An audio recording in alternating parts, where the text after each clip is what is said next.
So this is cabinet cam. It's empty now because we're not in production. Well, somebody left these almonds here.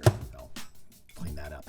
Anyway, people ask about this storage system a lot. You know those spice racks that you see on people's counters that have the pretty jars so you can look and see all the herbs and spices? They're ornaments. It's terrible for herbs and spices.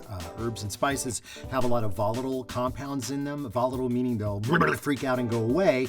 One of the things that ruins them is light. And the other is heat. So I like to keep mine stashed away. I keep them in these metal cans.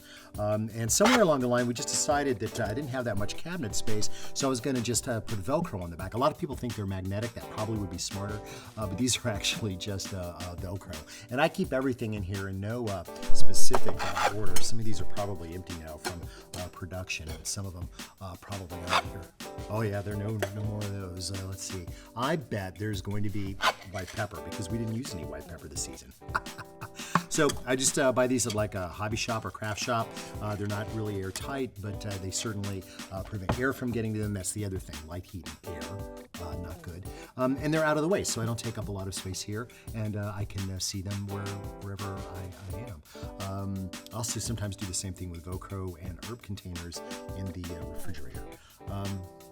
Yeah, Velcro. I don't even know if I can say that. Velcro, dreaming? I don't know. By the way, no matter what you do, herbs and spices do not last forever, all right? You can prolong their demise with proper storage, but in the end, I still change out everything every 6 months. At home, I actually keep day dates on everything so I'll know when they start to go.